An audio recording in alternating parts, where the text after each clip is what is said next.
Welcome to Far Cry 2. You start the game in a taxi as you make your way deep into the harsh African climate. There's a civil war going on between the various political and rebel factions, and we've been sent here to eliminate a notorious international arms dealer. The only thing that would make this worse is if we were dying from malaria. Which we are. Don't worry, this game makes having a life-threatening tropical disease fun for the whole family. My boy really isn't doing too well, and he proceeds to pass out in the taxi. They probably should have sent someone with a stronger immune system. I awake several hours later, and there's some malacca waving a machete in my face, which honestly isn't the nicest way to wake up. He could have brought me a latte or something. I then pass out for a second time right in front of the cool machete guy, which is embarrassing as he's the arms dealer I'm here to kill. Wow. I finally wake up for real, and there's soldiers everywhere balls deep in a civil war. I immediately get distracted by a glowing ammunition box, which I think says a lot about my attention span. I run from the town in an unlikely escape as bullets fly in every direction. I then proceed to pass out for a third time. Not ideal for a war zone.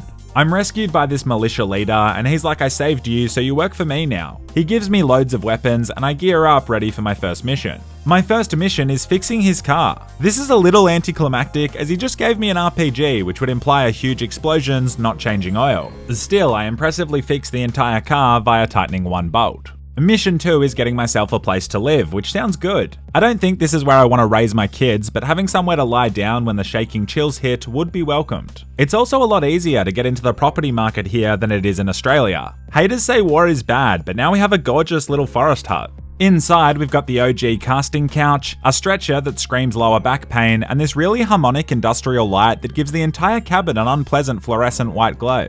My new boss calls and tells me to go and clear out a lumberyard for him. Now, stealth in this game is incredibly difficult to pull off. Some would say realistic, as your enemies have basic situational awareness. My attempted stealth operation goes pretty badly, but we do get to see the healing animations. I've been shot like 20 times, but at least we got one bullet out, baby steps. I kill the last of the enemies and then free the prisoner. His name is Warren, and he has a red bandana on, which reminds me a lot of this guy. He's now apparently my best friend. I proceed to make peace with those who lost their lives on the battlefield and then test to see if red barrels explode when you shoot them. They do, which is great, but so do yellow barrels, and I'm not too sure how to feel about that.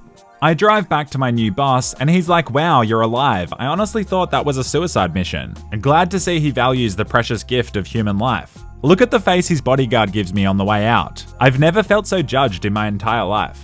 I get paid in diamonds, which is a huge relief as I imagine inflation is a real problem here. I use my diamonds to buy a shotgun. Ironically, I probably indirectly bought it from that arms dealer I'm meant to kill. I guess you've got to support local businesses. I figure we've achieved a lot today, and so I head down to the bar to get a cold one. The bar reminds me of 3 AM when all the girls have gone home and it's just 3 dudes depressingly standing around pretending this isn't the highlight of their week. Even Warren's here and he's like, I got your back, bro. Thanks, Warren. This other guy is called Paul, and he's apparently my second best buddy. He also has my back, but I'm not sure about Paul, he seems like a bit of a dick. He's way too smiley, plus who wears a sweater in Africa? Anyway, I need to get the malaria medication. I head to the biggest town in the area and ask a local priest if he has any meds, and he's like, sure, here you go, sport. He then asks if I know where the child soldiers hang out, and I quickly leave. Now I need work, so I head over to the UFLL base, which is one of the political factions. Of course, by political faction, I mean a group of morally bankrupt opportunists. Well, actually, that's pretty similar to Australia, but a job's a job. They even pay me in advance, which seems naive. My objective is to go and kill a bunch of militia that have set up a base of operations in the desert. Warren says that he's got a genius plan, so I drive to where he's hiding and then realize I was followed here. Speaking of poor situational awareness, I have just shown the rebels Warren's address. Sorry, buddy. I walk inside and the big girl's doing sit-ups. Shredding for the civil war, I suppose, but his plan sucks, so I just go on without him. Warren's ideas were far too complicated, plus now I have a shotgun, I'm ready for the large open space combat the desert brings. The place is crawling with tangos. I engage, and god, this game slaps so hard. It's different from the other Far Cries. There's limited fast travel and the enemies and world are harsher. A fair few years ago, I got badly injured playing football and had to get a knee reconstruction, and this was the game I played the entire time. I just sat there in a cast making maps in the map editor, it was somehow so good. Mission complete. Warren calls and he's all grumpy that I didn't go with his plan. Maybe he should cry me a river so we can hydrate all the people of Africa. I'm not too impressed with the shotgun, so I figure it's time for an upgrade. To get better weapons, you have to complete missions for the local weapon dealers. I feel like we're really starting to blur the lines of why we're even in Africa in the first place. I'm asked to destroy a convoy transporting a shipment of weaponry. On my way there, I stop to clear an outpost, but I misjudge the situation, and while trying to flee, I'm tragically gunned down. As I bleed out, a face appears and someone begins to save me. As I fade in and out of consciousness, I notice that it's Paul from the bar. This man who I didn't even like has come here and risked his life to save mine. Not all angels have wings. Some have shitty little grey sweaters. I must admit, I did not see this coming, but the sad truth is, I can't have people thinking I'm weak. What if he runs his mouth? And so I proceed to quite brutally murder Paul. When you're a mercenary in a foreign country, your reputation is everything, and I can't risk earning slightly less diamonds due to village gossip. I destroy the convoy from a sensibly safe distance with my RPG, and now we can buy better guns, like this sniper rifle and silenced pistol. We are ready. I head back to the ceasefire zone, and I decide this time to get a job from the other political faction. Playing both sides is an alpha move, and I don't foresee anything going wrong should they find out. Plus, these guys have a way better headquarters. They have beds so that their staff can take naps. These guys make Google look like a slave labor camp. My new mission is to assassinate the police chief. Warren calls to pitch me another one of his famous strategies. I figure I better do it this time, as my friendship group has already halved after Paul's accident. I meet him, and the man is doing even more sit-ups. He tells me his plan and then gets back down there to keep working out. Every day is core day, I guess. So the police chief usually cruises around in a convoy. Warren reckons if I steal the officer's diary where he's written down all of the bribes he's ever taken, the police chief will panic and go back to the police station and be a sitting duck. Glossing over the fact that he idiotically wrote down all of the bribes, the plan seems way harder than just hitting the convoy. Still, here I am trying to steal the diary like the good friend I am. Plus, I'm 100% sure Warren would never turn against me for money. I can't keep splashing around like a magic carp, so it's time to make a move. I pull out my silenced pistol and pop gumboots in the head, and to no one's surprise, this completely blows my cover. I whip out my sniper rifle and start popping heads. Here's a 2012 International Superstar Dubstep Sniper montage for you to enjoy.